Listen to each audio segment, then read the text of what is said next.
আসসালামু আলাইকুম ওয়া রাহমাতুল্লাহি ওয়া বারাকাতুহু।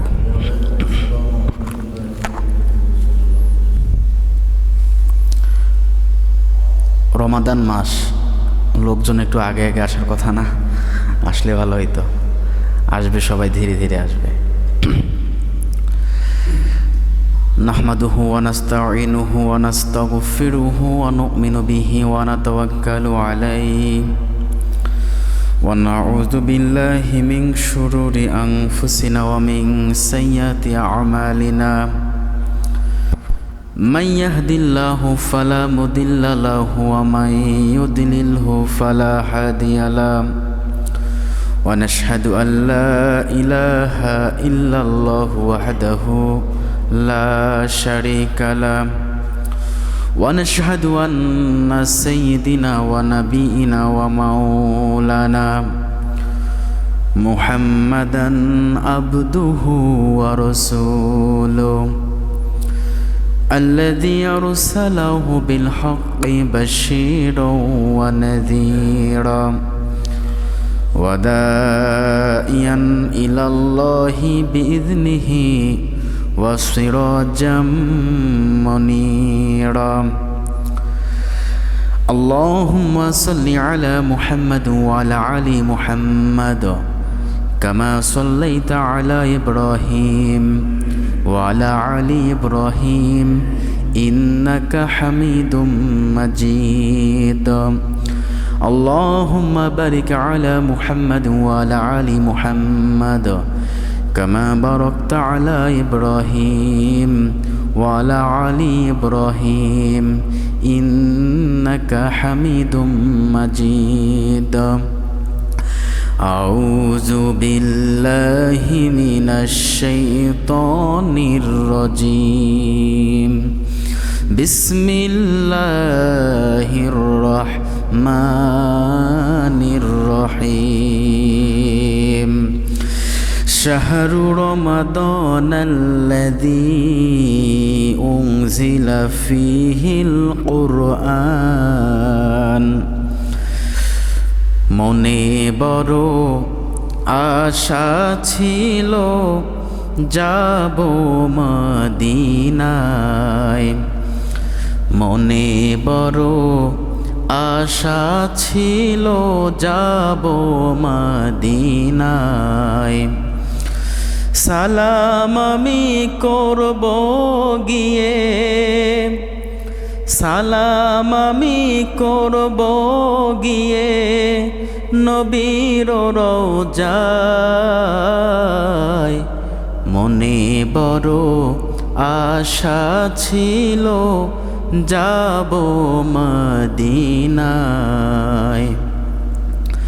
মদিনাতে কে যাও তুমি ভাই, কে যাও বে তোরি আমায় সঙ্গে করে, নাও নাও ভাই খানে কৃপা করি।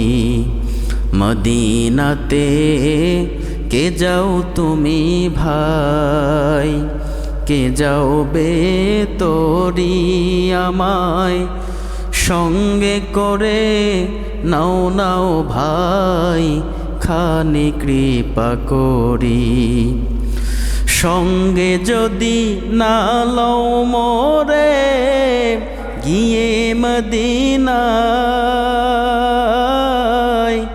এই গরিবের সালাম দিও নবীর রওজায়, আমার নামে কইরো দোয়া নবীর রওজায়। মনে বড় আশা ছিল যাব মদিনায়, মনে বড় আশা ছিল যাব মদিনায়। সকলে বলে আমিন। এখানে মক্কা মদিনা যাওয়ার সৌভাগ্য কাদের হয়েছে একটু হাত তুলি। হাত তুলতে হবে না, আমি জানি হাজী সাহেব বসে আছেন, ইনি বসে আছেন, আরও মানুষ থাকতে পারেন যারা মদিনা এবং মক্কা জিয়ারত করেছেন। এই মক্কা মদিনা যাওয়ার নিয়ত আমাদের আছে না নাই?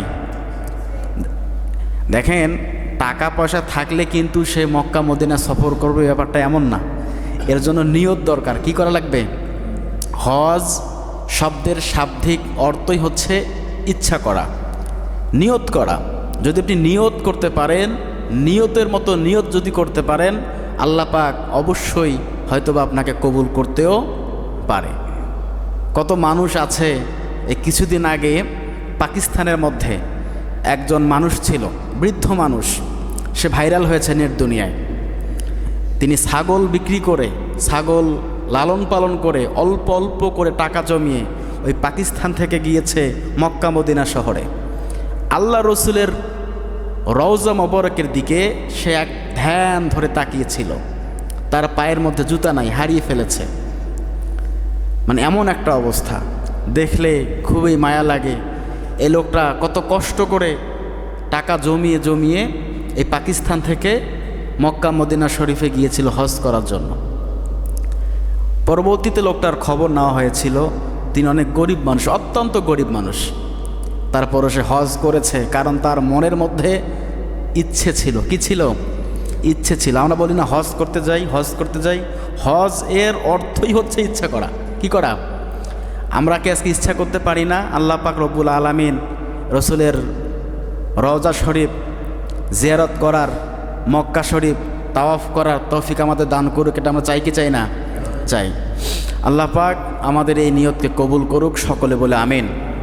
সম্মানিত হাজিরিন, আজকে পবিত্র মাহে রমাদান মাসের প্রথমতম জুমা, সর্বশ্রেষ্ঠ মাস, সর্বপ্রথম জুমা আজকের এই জুমাটা, ঠিক কি না?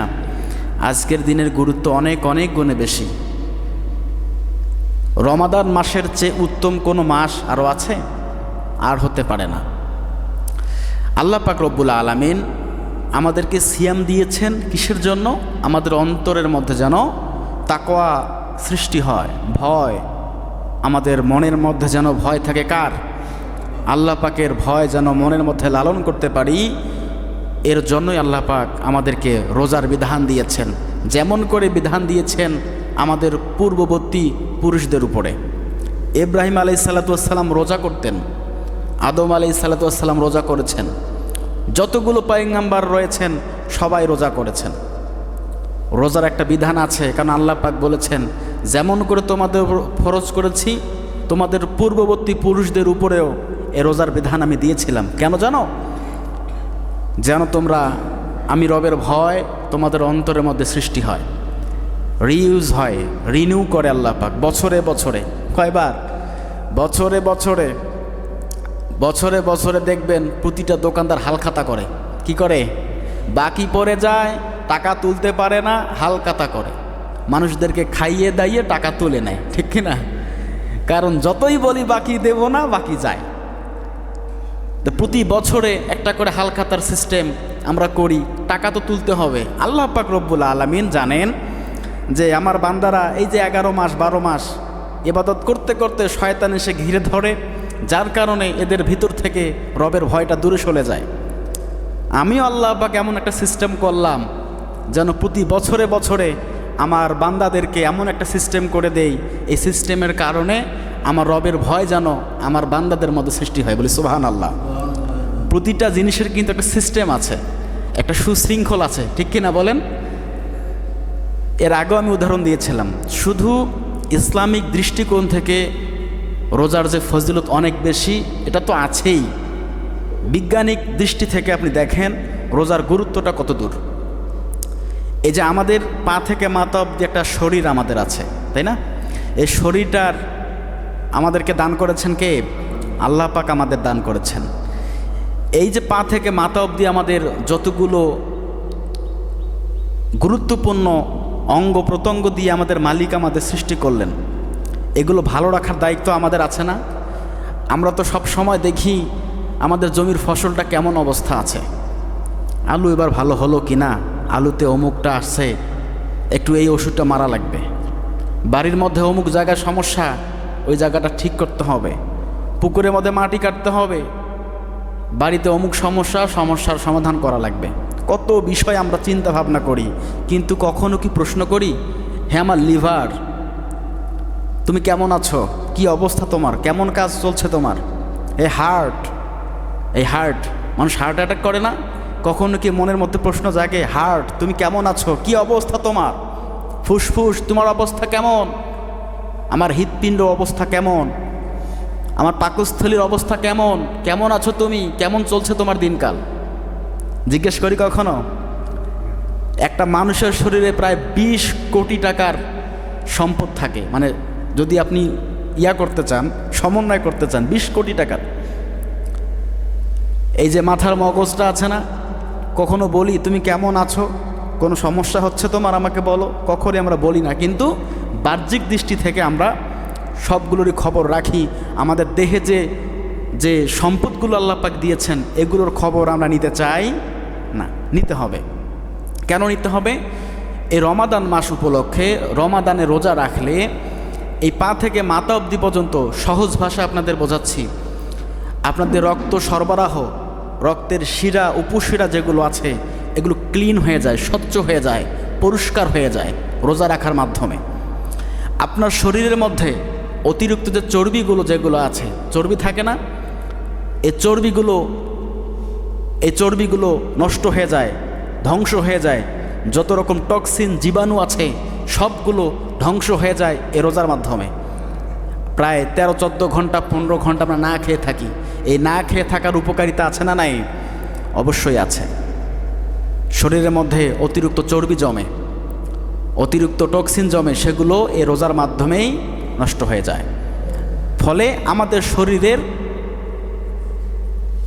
শরীরের যে শক্তি, সেগুলো বৃদ্ধি পায়। আমাদের মানসিক দক্ষতা, শারীরিক ক্ষমতা, সব দিক থেকে আল্লাহ পাক আমাদেরকে সুস্থ রাখেন। রোজা শুধু ফজিলত তাজও নয়, বিজ্ঞানিক দৃষ্টি থেকে রোজার ফজিলত আছে না নাই, গুরুত্ব আছে না নাই? অনেকেই বলে, হুজুর আমার রোজার সমস্যা, আমার গ্যাস্ট্রিকের সমস্যা। আপনি রোজা রাখেন, আপনার গ্যাস্ট্রিকের সমস্যা সমাধান করে দেবে কে? বদহজমের সমস্যা, রোজা রাখেন। আপনি 12 মাস খাচ্ছেন, 11 মাস খাচ্ছেন, আপনার খাবারগুলো, এই খাদ্যগুলো হজম করতে গিয়ে কৃমির প্রয়োজন আছে না? হজম করায় কে? পেটের মধ্যে আপনি দেখবেন পাকস্থলীর মধ্যে বিভিন্ন রকম অর্গানিজম দিয়ে আল্লাহ পাক সৃষ্টি করেছেন আমাদেরকে। এইগুলো, এই যে আপনি খাবারটা খাচ্ছেন, এগুলো তো হজম করতে হবে না? আপনি যখন খাবারটা খান, ভেতরে যখন যায়, তখন এই খাবারটা মিহি করে, একদম কুচি কুচি করে, কাটতে কাটতে একদম এমন মিহি করে এগুলো হজম করে ওই খাবার থেকে যে পুষ্টিটা আছে, এই পুষ্টিটা আপনার পা থেকে মাথা অবধি পর্যন্ত দিয়ে দেওয়া হয়। এটা দিয়ে দেয় কে? আল্লাহ পাক। এই যে খাবারটা আপনি যে হজম করলেন, হজম করার যে প্রক্রিয়াটা আছে, এটা কি, তার কি রেস্টের প্রয়োজন নাই? তার রেস্টের প্রয়োজন আছে না? তারও রেস্টের প্রয়োজন আছে। এই জন্য 12 মাসে একবার ওই কৃমিগুলোকে, ওই অর্গানিজমগুলোকে রেস্ট দিতে হবে। আল্লাহ পাক এই জন্য বিধান নাজিল করেছেন, সিয়ামের বিধান। বলি সুবহানাল্লাহ। সব দিক থেকেই উপকৃত আপনি পাবেন। কিসের মাধ্যমে? রোজার মাধ্যমে। এই জন্য রোজা রাখতে হবে। রোজা শুধু আপনার ফজিলত দিক থেকে নয়, সাওয়াবের দিক থেকে নয়, আপনার শরীরের জন্য অত্যন্ত প্রয়োজনীয় একটি বিধান রোজা। এই রোজা রাখার ফলে আপনার শরীরের প্রায় 95% সমস্যা সমাধান করে দিতে পারে কে? আল্লাহ পাক। আল্লাহ পাক রব্বুল আলামিন বলেন, শাহরু রমাদানাল্লাযী উনজিলা ফীহিল কুরআন হুদাল লিন্নাসি ওয়া বাইয়িনাতিম মিনাল হুদা ওয়াল ফুরকান। আল্লাহু আকবার। সূরা বাকারা 2 নম্বর পারা 2 নম্বর সূরা 23 নম্বর করে 185 নম্বর আয়াতের প্রথম অংশটা তেলাওয়াত করলাম। শাহরু রমাদান, আল্লাহ পাক বলে রমাদান মাস, আল্লাযী উনজিলা ফীহিল কুরআন, রমাদান মাসে আমি কোরআন নাজিল করেছি মানুষদেরকে দিশারি দেওয়ার জন্য, সঠিক রাস্তা দেখানোর জন্যই আমি রব্বুল আলামিন রমাদান মাসে কোরআন নাজিল করেছি। বলে আল্লাহু আকবার। আল্লাহ পাক কোরআন নাজিল করেছেন রমাদান মাসে। কেন নাজিল করলাম দেখো, হুদাল লিন্নাস ওয়া বাইয়িনাতিম মিনাল হুদা ওয়াল ফুরকান, যতগুলো সমস্যা আছে সত্য মিথ্যার পার্থক্যকারী রূপে আমি রব্বুল আলামিন কোরআনকে নাজিল করলাম। সত্য মিথ্যার পার্থক্যকারী রূপে আল্লাহ পাক নাজিল করেছেন কি? কোরআন। আপনি যদি সত্য মিথ্যার পার্থক্য নির্ণয় করতে যান, কোনটা সত্য কোনটা ভুল কোনটা মিথ্যে, আপনাকে পার্থক্য নির্ণয় করতে গেলে কোরআন দিয়ে দেখা লাগবে। এ বিধান কার? আল্লাহ পাক বলছে কোরআন দিয়ে পার্থক্য নির্ণয় করো, আর আমরা নিজের মাথা দিয়ে পার্থক্য নির্ণয় করি। হবে? মানে আল্লাহর থেকে বেশি বোঝা নাকি? বিধান দিয়েছেন আল্লাহ, সব দিক থেকে আমাদের বিচার ব্যবস্থা, রাষ্ট্রীয় ব্যবস্থা, সব বিধান আল্লাহ পাক কোরআনের মধ্যে দিয়ে দিয়েছেন। কোরআনের একটা আয়াত নিয়ে গবেষণা করলেই তো আপনার মাথা খুলে যায়, আপনার দৃষ্টিশক্তি, আপনার জীবনটাই পরিবর্তন করে হয়ে যেতে পারে, ঠিক কিনা? আল্লাহ পাকের জন্য বলছেন কোরআন তো এমনি এমনি নাজিল করি নাই। সত্য মিথ্যার পার্থক্য তুমি তখনই নির্ণয় করতে পারবা যখন তুমি কোরআনের সংস্পর্শে আসবা। তখন পবিত্র রমাদান মাসে আল্লাহর নবী মুহাম্মদ রাসূলুল্লাহ সাল্লাল্লাহু আলাইহি ওয়াসাল্লাম একটা বড় শিক্ষা আমাদের জন্য রেখে গিয়েছেন। আজকে শুধু এই শিক্ষাটা নিয়ে আমরা বাড়ি যাব ইনশাআল্লাহ। একটা শিক্ষা। কটা শিক্ষা? একটা। পবিত্র রমাদান মাসে তাফসীর ইবনে কাসিরের মধ্যে পড়েছি 10 থেকে 20 এই রমাদান মাস, 10 থেকে 20 রমাদানের ভিতরে তাফসীরকাররা বিশেষ করে উল্লেখ করেছেন 20 তারিখে। কয় তারিখে? মানে 20 রমাদান, 20 রমাদানের দিনে আল্লাহর নবী মদিনা মনোয়ারা থেকে 10,000 সাহাবীকে নিয়ে মক্কা বিজয় করার জন্য আসছে। কয় হাজার? 10,000 সাহাবী। মানে মদিনা ফাঁকা, মদিনা আর কেউ নাই। রসুল যেখানে মক্কা বিজয়ের জন্য যাচ্ছে সেখানে আর কেউ থাকবে? যারা মুসলমান তারা থাকতে পারে? রসুলের পিছনে সবাই ছুটছে, আজকে মক্কা বিজয় হবে। 8ম হিজরির কথা। আল্লাহর নবীকে কাফির মুশরিক বেঈমানরা মক্কা থেকে বাধ্য করেছে মদিনায় হিজরত করার জন্য। এর 8 বছর পরেই আল্লাহর নবী বিজয়ের বেশে 10,000 সাহাবীকে নিয়ে, মহিলা পুরুষকে নিয়ে মক্কা বিজয়ের জন্য এসেছে। মক্কার কুরাইশেরা থরথর করে সবাই কাঁপে। আহারে, মুহাম্মাদের উপরে কত জুলুম, কত অত্যাচার কুরাইশরা করেছে। নারীদের উপর জুলুম করেছে, এমনকি মুহাম্মাদের উপরও তারা জুলুম করেছে, নির্যাতন করেছে। মক্কায় এবার মুহাম্মদ রাসূলুল্লাহ আসছেন, না জানি কেমন প্রতিশোধ তিনি নিতে পারে। কারণ প্রতিশোধের একটা নেশা মানুষেরা থাকে কি থাকে না?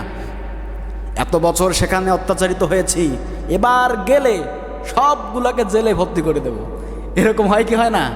তার মানে প্রতিশোধের নেশা প্রতিটা মানুষের ভিতরে আছে, কম হোক অথবা বেশি হোক, ঠিক কি না? আল্লাহর নবী মুহাম্মদ রাসূলুল্লাহ যখন মক্কার মধ্যে প্রবেশ করলেন, আবু সুফিয়ান থরথর করে কাঁপে, কুরাইশরা থরথর করে কাঁপে। না জানি মুহাম্মদ কেমন প্রতিশোধ, কেমন আচরণ আমাদের সাথে করবে। আল্লাহর নবী মক্কায় প্রবেশ করার সঙ্গে সঙ্গে সাহাবীদের কিনে যখন মক্কায় প্রবেশ করে, আল্লাহর নবী বলে, ও কুরাইশেরা শোনো, ভয় পাওয়ার কোনো কারণ নাই। আমি মহানবী সাল্লাল্লাহু আলাইহি সাল্লাম, আমি মুহাম্মদ আব্দুল্লাহর বেটা এখানে প্রতিশোধ নেওয়ার জন্য আসি নাই। আমি তোমাদের সকলকেই সাধারণ ক্ষমা ঘোষণা করে দিলাম। বলে আল্লাহু আকবার। সাধারণ ক্ষমা ঘোষণা করে দিয়েছে। আল্লাহর নবী যখন মদিনা থেকে মক্কার পথে আসবে, একটা বুড়ি কিছু টোপলা নিয়ে, ঝোলা নিয়ে ভয়ে ছুটে ছুটে পালাচ্ছে। ও জানে না এটা মুহাম্মদ। বলে, বুড়িমা কোথায় যাচ্ছেন? বলে, তুমি জানো না এখনো এখানে আছো? আমি জানি মক্কা বিজয় করার জন্য মুহাম্মদ তার দলবল নিয়ে, সাহাবীদেরকে নিয়ে মক্কা বিজয় করার জন্য আসছে। না জানি কেমনটা হামলা করে। বলে, চলেন আপনাকে এগিয়ে দেই। এমনকি মুহাম্মদ রাসূলুল্লাহ নিজেই তার বোঝাটা বহন করে বুড়িমাকে এগিয়ে দিয়েছিল। সুবহানাল্লাহ বলবেন সবাই। কি আদর্শ আমাদের রাসূল আমাদের জন্য, সুবহানাল্লাহ। আল্লাহর নবী বলেন, 3টা কথা তিনি বলেছেন। ও কুরাইশবাসীরা শোনো, আমি মুহাম্মদ 10,000 সৈন্য নিয়ে এসেছি, সাহাবীকে নিয়ে এসেছি। তোমাদের ওপর কোনো অত্যাচার, কোনো জুলুম, কোনো প্রতিশোধ আমি নেব না, ক্ষমা করে দিলাম। যারা আবু সুফিয়ানের ঘরের মধ্যে লুকিয়েছ তারা নিরাপদ, যারা নিজের ঘরের মধ্যে লুকিয়েছ তারাও নিরাপদ। কোনো অত্যাচার, কোনো হামলা তোমাদের উপর করা হবে না। যারা যে অবস্থানে আছো তোমরা সবাই নিরাপদ। আমার একটা মানুষও তোমাদের উপর কোনো রকম হামলা চালাবে না। বিনা রক্তপাতে এক ফোঁটা রক্ত ঝরে নাই। আল্লাহ রসুল 10,000 সাহাবীকে নিয়ে মক্কা বিজয় করে নিয়েছেন, বলি সুবহানাল্লাহ। প্রথমেই আল্লাহর নবী কাবা ঘরে ঢুকে 360টা মূর্তি ভেঙে দিয়েছেন। আগে শিরিক মুক্ত ইবাদত লাগবে, এরপর বিজয়। অথচ যখন আল্লাহ রসুল ক্ষমতায় ছিলেন না, তখন মক্কা কি বিজয় করতে পেরেছেন? কথা বলেন। মক্কা বিজয় করতে রসুল পারে নাই, কারণ ক্ষমতা নেই, শক্তি নেই, রাষ্ট্রীয় পাওয়ার নেই, সামরিক শক্তি নেই, কিছুই নেই। মক্কা দখল করবে কিভাবে? আল্লাহর নবী যখন সব দিক থেকে শক্তি একদম অর্জন করলেন, এরপরে কিন্তু মক্কা বিজয় করেছেন এবং কাবা ঘর থেকে মূর্তিগুলো সরিয়ে দিলেন। এজন্য ইসলামকে বিজয় করার জন্য ক্ষমতার দরকার আছে না নাই? আছে, আছে, ক্ষমতার দরকার আছে। ক্ষমতা ছাড়া আপনি ইসলামকে পরিপূর্ণরূপে দেখতে পারবেন না। এজন্য অনেকেই বলে থাকেন হুজুর, মানুষ হুজুর করবে, ওয়াজ করবে, খতিবের দায়িত্ব পালন করবে, হুজুর রাজনীতির মধ্যে কেন? রাজনীতি ছাড়া কখনো ইসলাম কায়েম করা সম্ভব না। কথা বলেন ঠিক কিনা? রমাদান মাসে একটা প্রধান শিক্ষা হচ্ছে আপনার উপরে যারা জুলুম করেছে, যারা অত্যাচার করেছে, যারা নির্যাতন চালিয়েছে, ওই মক্কা বিজয়ের মতো আল্লাহ রসুলের মতো মন মানসিকতা নিয়ে যদি ক্ষমা করে দিতে পারেন, এটা হচ্ছে রমাদানের একটা প্রধান শিক্ষা। কথা বলেন ঠিক কিনা? কারণ আল্লাহ রসুল 20 রমাদান এসে সবাইকে সাধারণ ক্ষমা করে দিয়েছেন। আল্লাহর নবী যদি ক্ষমা করে দিয়েছেন, সাহাবীরাও একমত, ইয়া রাসূলুল্লাহ আপনি যাহা বলবেন তাই। ঠিক কিনা? 10,000 সাহাবীর ভিতরে 10 জনও আপত্তি করে নাই। কারণ আল্লাহ রসুল কিন্তু একাই নির্যাতিত হয়েছেন তা না, সাহাবীদেরকেও নির্যাতন করা হয়েছিল। কথা বলেন ঠিক কিনা? কিন্তু কোনো সাহাবী কোনো আপত্তি জানায়নি। আল্লাহ রসুল আপনি না হয় ক্ষমা করলেন, কিন্তু আমরা তো ক্ষমা করব না, আমাদের উপর তো নির্যাতন চালিয়েছিল। এই যে নেতার আনুগত্য করা, নেতা যেটা বলবে ওটাই রাইট, ঠিক কিনা? সে নেতা যদি কোরআন এবং হাদিস সুন্নাহ অনুযায়ী কথা বলে। এখনকার যুগে নেতাই মানি না, নেতাকে মানে নেতার বাহিরে গিয়ে কথা বলে। আল্লাহ রসুল কেমন নেতা ছিলেন? একটা সিদ্ধান্ত নিয়েছে, 10,000 সাহাবী একটা কথাও বলেনি। আল্লাহ রসুল ক্ষমা করে দিয়েছেন। আমরা আল্লাহ রসুলের মতের পক্ষেই আছি। সুবহানাল্লাহ। সম্মানিত হাজিরিন, আল্লাহ পাক রব্বুল আলামিন সিয়ামের মাস আমাদেরকে দান করলেন। সিয়ামের মাস থেকে আমরা কি পাই? আজকে এখানটা শিক্ষা নেওয়া দরকার। যতগুলো মানুষ আপনার উপর অত্যাচার জুলুম করেছে, নির্যাতন করেছে, মক্কা বিজয়ের ইতিহাস থেকে পড়ে, তাদেরকে যদি ক্ষমা ঘোষণা করতে পারেন, ইসলাম হবে আপনার জন্য উন্মুক্ত, ইসলাম আপনার জন্য হবে বরকতময়। কথা বলেন ঠিক কিনা? ক্ষমা ঘোষণা করতে হবে। মানুষকে ক্ষমা করার নীতি অবলম্বন করেন। ভোগে সুখ নাকি ত্যাগেই সুখ? ত্যাগেই প্রকৃত সুখ। যত ত্যাগ করা শিখবেন, শান্তি আপনার দুয়ারের মধ্যে সাহানা দেবে, শান্তি পাবেন। এজন্য পারিবারিক দ্বন্দ্ব ভুলে যান। এটা রমাদান মাস না? আজকে দ্বিতীয় রমাদান না? আজকে দ্বিতীয় রমাদান। কালকে ছিল প্রথম রমজান বা মাস, প্রথম রোজা, আজকে দ্বিতীয় রোজা। এই দ্বিতীয় রোজার দিনে ঘড়িটা কিন্তু নষ্ট। ওই ঘড়িটা বন্ধ আছে, আমি টাইম মেনটেন করতে পারছি না। মানে আলোচনা তো ঘুরিতে হবে, তো ওইটা নষ্ট থাকলে আমার একটু সমস্যা হয়ে যায়। রমাদান মাসের প্রধান শিক্ষা আপনাদেরকে বলি, প্রতিটা মানুষ এখানে কিন্তু আছেন না নাই? প্রতিটা মানুষ এখানে আছেন, তারা পরিবারে বসবাস করেন। আমি জানি, আমিও গ্রামে বসবাস করি, পরিবারে বসবাস করি। পার্শ্ববর্তী পরিবার, সামাজিকভাবে অনেক মানুষ নির্যাতিত, অনেক মানুষ আছে না নাই? মনের কথা বলে দিলাম আপনাদের।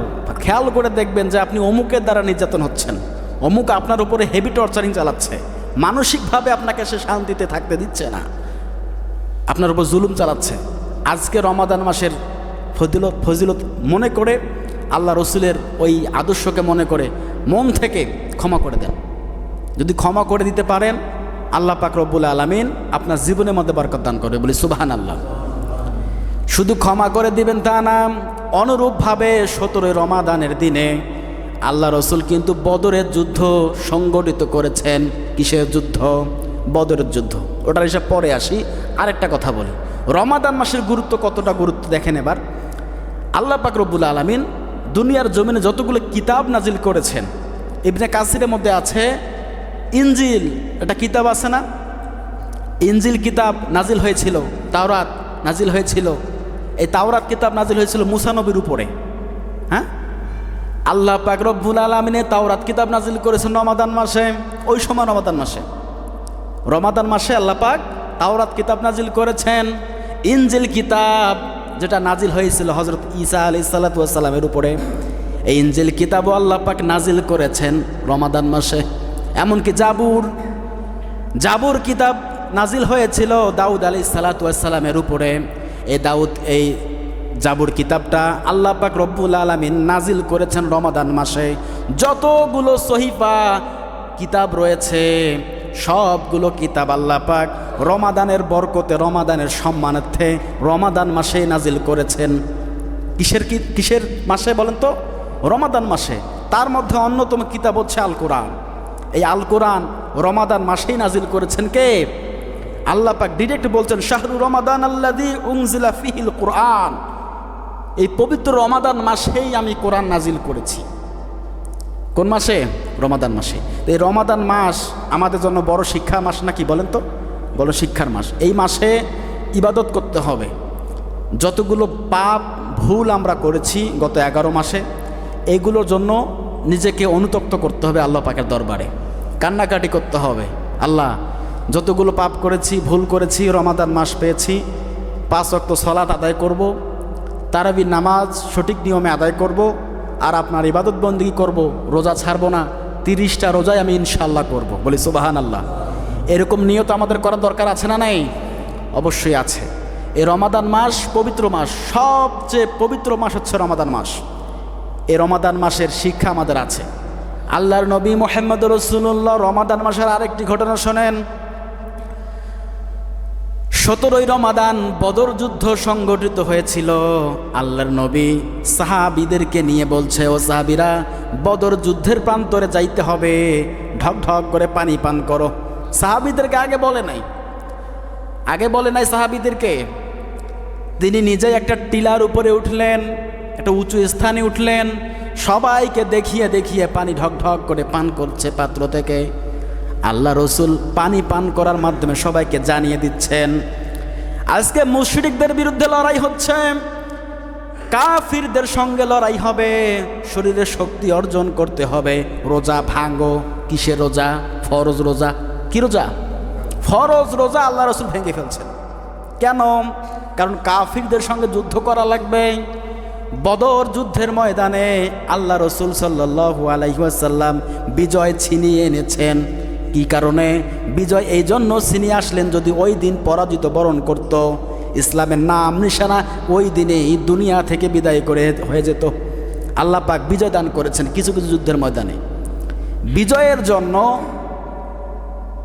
দেশকে কাফির মুক্ত, মুশরিক মুক্ত, ফেসিবাদ মুক্ত করার জন্য আপনাকে অবশ্যই যুদ্ধ করা লাগবে।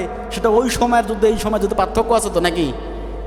ওই সময়ের যুদ্ধে এই সময় যুদ্ধের মধ্যে পার্থক্য নাই? আসমান জমিন পার্থক্য আছে, আমরা বুঝি না। এই যে কোরআনের একটি আয়াত আল্লাহ পাক কি বলছেন দেখেন, সূরা আনফালের মধ্যে আছে 60 নম্বর আয়াতে, ওয়াইদুল্লাহুম মাস্তাতাতুম মিন কুওয়াতিন ওয়া মির রিবাতিল খায়ল। আমরা কিন্তু তাফসির করতে গেলে সমসাময়িক জ্ঞান থাকা লাগবে। যদি সমসাময়িক জ্ঞান আপনার আমার না থাকে, সে ব্যক্তি তাফসির করতে পারবে না। এটা একটা অন্যতম বৈশিষ্ট্য, আমাদের হুজুর আমাদেরকে পড়িয়েছেন। দেখেন আল্লাহ পাক বলছেন, হে নবী, এই কাফিরদের মোকাবেলা করার জন্য যথেষ্টভাবে তুমি ঘোড়া প্রস্তুত রাখো, অশ্ববাহিনী প্রস্তুত রাখো, তাদের সঙ্গে মোকাবেলা করতে তোমাকে হবে। কার কথা? সূরা আনফালের 60 নম্বর আয়াত। আজ থেকে 1450 বছর আগে সূরা আনফালের এই 60 নম্বর আয়াতে আল্লাহ পাক রসুলকে জানিয়ে দিচ্ছেন, হে নবী, ওদের মোকাবেলা করা লাগবে, ঘোড়া প্রস্তুত রাখো। ওই সময়কার কথা। এখন আল্লাহ পাক ঘোড়া প্রস্তুত করতে বলছেন, কাফিরদের সঙ্গে যুদ্ধ করা লাগবে। এই জন্য এখন আপনি 10,000 ঘোড়া নিয়ে প্রস্তুত হয়ে আছেন, কাফিরদের সঙ্গে যুদ্ধ করতে যাবেন, পারবেন? ওরা একটা বম মারবে, সবগুলো শেষ, উড়ে যাবে। ঠিক কিনা? আল্লাহ পাক রব্বুল আলামিন ওই সময়ের জন্য সব থেকে দ্রুতগামী একটা বাহন ছিল, সেটা হচ্ছে ঘোড়া। সব থেকে আপডেট যুদ্ধ করার জন্য যেটা হাতিয়ার, সেটার নাম ছিল ঘোড়া। এজন্য আল্লাহ পাক ঘোড়ার কথা বলছেন। এই যে খয়েল, খয়েল শব্দের অর্থ ওই সময়ের জন্য ঘোড়া, কিন্তু বর্তমান জামানায় এই খয়েল শব্দের অর্থ ঘোড়া হয় না। এই খয়েল শব্দের অর্থ হয় পারমাণবিক বম, এই খয়েল শব্দের অর্থ হয় মিসাইল, এই খয়েল শব্দের অর্থ হয় internet, YouTube, Facebook, mobile phone, যাহা ধরবেন তাই। আপনি এখানে বসে আছেন, দাদারা ওখান থেকে একটা বোম মারবে, বাংলাদেশ উড়ে যাবে। কথা বলেন ঠিক কিনা? ঘোড়া দিয়ে আপনি কি করবেন? এজন্য তাফসির করার জন্য সমসাময়িক জ্ঞান রাখা লাগবে। সমসাময়িক যদি জ্ঞান আপনার আমার ভিতরে না থাকে, হবে না। যুগের জ্ঞান থাকা ফরজ, কোন যুগে কিভাবে কোন আমল করতে হবে এটা জ্ঞান রাখা ফরজ, ঠিক কিনা? সম্মানিত হাজিরিন, আল্লাহ পাক রব্বুল আলামিন আমাদের সকলকে সহি বুঝ দান করুন, সকলে বলে আমিন। রমাদান মাসের আমরা স্পষ্ট জানতে পারলাম, রমাদান মাসে আল্লাহ পাক কোরআন নাজিল করেছেন। কি নাজিল করেছেন? কোরআন নাজিল করেছেন। এক নাম্বার, যতগুলো কিতাব, আসমানি কিতাব 104খানা, সহিফা বলা হয় 100টা কিতাবকে, 100খানা ছোট কিতাব, আর এদিকে 4টা কিতাব আছে বড় কিতাব, তার মধ্যে কোরআন অন্যতম। এই সবগুলো কিতাব আল্লাহ পাক নাজিল করেছেন রমাদান মাসের বরকতে। তাফসির কারকরা এটা কথা বলেছেন, কিছু কিছু কিতাব ভিন্ন থাকতে পারে, তবে যতগুলো বড় কিতাব আছে সবগুলো কিতাব নাজিল করেছেন রমাদান মাসে। রমাদান মাসের বরকত আছে না নাই? রমাদান মাস আমাদের এটাই শিক্ষা দেয়, মানুষকে সাধারণ ক্ষমা ঘোষণা করে দেন, মনের মধ্যে হিংসা, অহংকার, দাম্ভিকতা সব ঝেড়ে মুছে ফেলেন, রোজা রাখেন রবের সন্তুষ্টির জন্য। কারণ আপনি না খেয়ে আছেন কার জন্য? আল্লাহ পাকের জন্য তো না খেয়ে আছেন। আর এই আল্লাহ পাকের জন্য না খেয়ে থাকা অবস্থায় যদি আরেকজনের প্রতি হিংসা নিয়ে থাকেন, বিদ্বেষ নিয়ে থাকেন, ওই রোজার কোনো লাভ আছে? কোনো লাভ হবে না।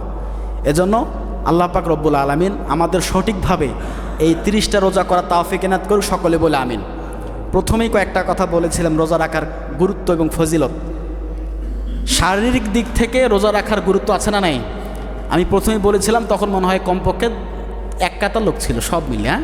এখন প্রায় কয়েক কাতার লোক। এখন তো ওটা বুঝবেন, এত সম্ভব না ওটা বলা। আল্লাহ পাক আমাদের সকলকে সহিহ বুঝ দান করুক। আর রমাদান মাস একটু বিশ্রামের মাস, একটু চেষ্টা রাখেন। এর আগেও বলেছিলাম, পরিবারের মধ্যে বাজেট বাড়িয়ে দেন, পরিবারের কোনো সদস্যকে কষ্ট দিবেন না, বাজার তাড়াতাড়ি করে দিবেন যেন মা বোনরা কষ্ট না পায়। এই কথাগুলো ফেলে দিয়েন না, গুরুত্বপূর্ণ কথা। এই কথা বলে বাজার নিয়ে আসেন, এড়িয়ে চলে যায়, এরকম লোক আছে না নাই? যে মা বোনরা কিন্তু সারাদিন রোজা রাখে, আপনার জন্য ইফতার বানায় নাকি? এই যে রান্না করা কিন্তু খুব কষ্টের একটা কাজ। এজন্য সকাল সকাল একটু এনে দেবেন, আগে আগে এনে দেবেন, তারাও শান্তিতে ইফতার করতে পারবে সঠিক সময়ে, এবং আপনাকেও সঠিক সময়ে ইফতার পরিবেশন করতে পারবে।